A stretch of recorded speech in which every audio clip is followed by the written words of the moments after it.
mo lahat ng kanyang pananalita, kitang-kita mo ang paulit-ulit niyang sinasabi, ako at ang Ama ay iisa.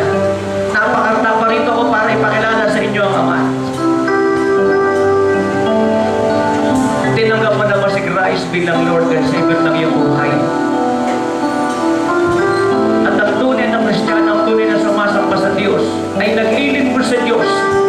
Binibigay mo ba ang pinapabigay ng Diyos? Ginagawa mo ba ang pinapagawa ng Lord?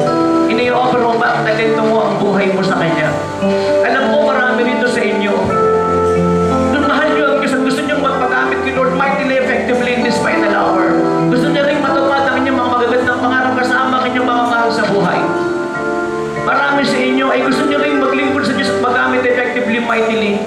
Ay alam mo, magkamisan maraming tumatalo sa inyo at maraming humihila sa inyo. Kung magkamisan, ikaw mismo nagagalit ka sa akin. Sabagat ang tingin mo, sinisingle out kita, pinipinpoint kita. Ikaw ang laman ng preaching ko. Pero kung titignan mo, ikaw nga talaga. Sabagat kinakausap ka ng Panginoon. Kung ibibigay mo lang ang buhay mo sa Diyos, pati hindi mo hinihingi, ay ibibigay din ng Panginoon. Sobra-sobra pa. Naranasan ko ito sa buhay ko. At patuloy ko itong mararanasan. At isa na nga sabihin ko, gawa ito ng Diyos. At ang lahat ng karangalan ay para lamang sa pangalan ng Panginoon. Pakinggan mo ito. Sinabi ko sa Panginoon, Lord, hindi ako mamamatay sa sakit. Ang mamatay sa sakit, walang karangalan. Mamamatay ako at magkatapos ang buhay ko na naglilingkod sa iyo. Pwede akong mamatay at magtapos na ang buhay ko kahit kayo na. But I want to die martyrs. Kung paano si Nino ay nagbigay ng buhay sa bayan. Kung paano si Rizal ay nagbigay ng buhay sa bayan. At pinagamit ang kanilang buhay sa bayan. Handaan ako mamatay para sa Panginoon. Kahit ngayon na, kahit na bukas na. Pero siya lang hiling ko mabalitaan ng buong mundo na ang aking kinimatay ay ang paglilingkod sa Diyos. Kaya sa oras na ito, lahat ng mga narito at mga nakikinig, shall we lift our hands to God? We glorify your name. Your forever. Lyric, Mr. Joby. We bring all around, we give you and worship you the same. Sige, langasan mo, Mr. Joby. Let your voice be heard. We lift up our voice. We lift our voice. In you we will rejoice. In you we will rejoice. You are holy and we glorify your name. You are holy and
sa lahat ng biyanan dito at mga nakikinig at nanonood. Dali naman ako sa karangalan. Ipakilala man ako ng Diyos. Ihilera ako sa mga totoo at mga kilalang tao. Naikot ko man ang buong Pilipinas, ang buong daigdig. Hindi ito ang makakapagpaligaya ng puso. Ang makakapagpaligaya ng puso mo ay makita ko ang mga ligtas ay, ang mga hindi maligtas ay maligtas. Ang mga may sakit ay gumaling. Ang mga nangangailangan ng himala ay makatanggap ng himala. Ang mga nasa kahirapan ay sumagaan na ang buhay. Gusto kong makita ng mga tao ay lumalaya sa bisyo at kasalanan. Gusto kong makita na ang mga tao may tawag ay makarelease at magamit ni Lord mightily, effectively in this final hour. Gusto kong makita na ang buong daigdig ay nagmamahal, sumasamba at naglilingkod sa Diyos. Sa oras na ito, kung hindi pa si Jesus ang Lord God Savior ng buhay mo, iniimbitahan kita, isurrender mo na sa Kanya kayo niya. Ihingi tayo ng tawad sa Diyos, magpapalik loob sa Diyos, at simula sa oras na ito, ipapagamit na ang buhay sa Kanya. At kung sa oras na ito, hindi ka nagiging tapat sa iyong tithes, offerings, at first fruits, at kapag bigayan na ng tithes, offerings, at first fruits, napapatay mali siya ka, nagpapaamaangan, o pupunta ka ng CR, o hindi ka tatalo, dahil singila na, masisisihan mo ngayon ang mga bagay na yan. At kung sa oras na ito, kinukumbigan ng Lord, sapagkat alam mo, may tawag ka, may pinapagawa sa iyong Diyos. Pero hindi mo binibigay ng totohanan ng buhay mo sa Panginoon. Masisisihan mo ngayon yan at magbabalik loob sa Panginoon. At ang Diyos po ay nagpapatawad. Ibigin niya tayo ng walang hanggan, bagong buhay, bagong puso, bagong pagkatao. At tayo po ay gagamitin ng Lord mightily, effectively in this final hour. Kaya sa oras na ito, lahat ng mga nakikinig at nanonood, ikaw ay tumayo sa iyong mga paa, magtaas ang dalawang kamay patungo ng langit. At isang hakbang lang mula sa iyong kinalalagan. Isang hakbang lang. Just a walk of faith.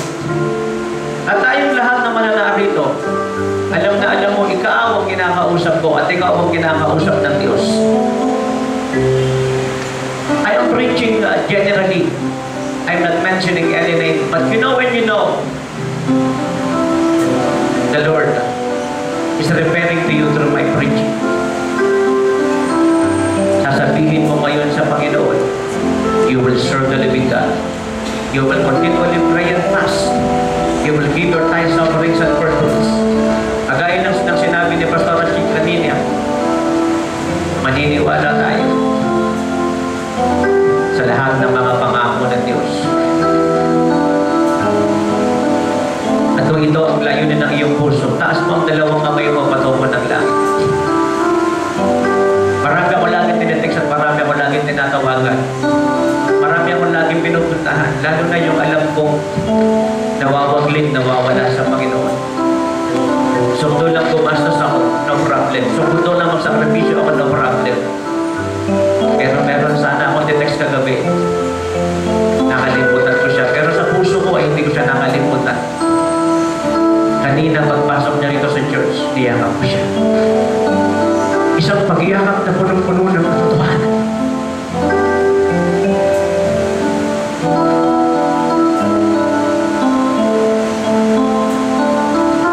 Gusto ko sabihin sa bawat isa, hindi ang nagawa natin pagkakasala, hindi ang karamihan at hindi ang kaliitan, hindi ang magiging makasalanan natin at tinitingnan ng Diyos. Mahal niya tayo. At nais ng Diyos, tayo ay magbalik loob sa Kanya.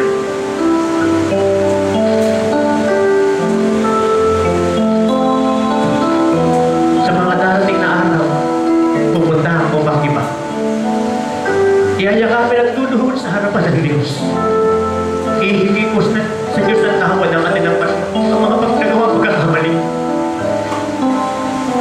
Aanin ko ang yaman ng mundo. Kung silang mga kakilala ko at mga kasama ko, ay pupunta ng impyerno at mapapariwara ang buhay. Ito ang dahilan kung bakit ako tinayo ng Diyos. Hindi para sa kayuhanan, kundi para sa kaluluwa ng tao. Sa oras na ito, dalangin mo mag-decide ka ng malalim.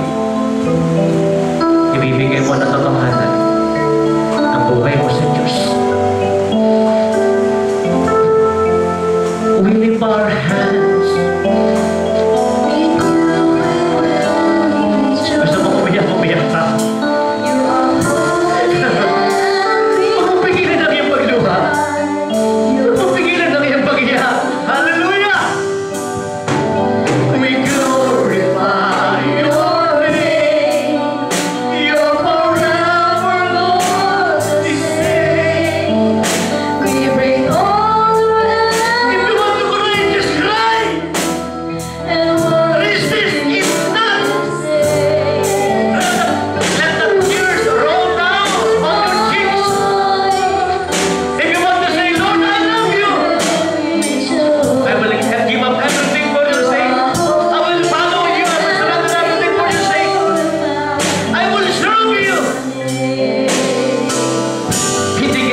At hinihiling ko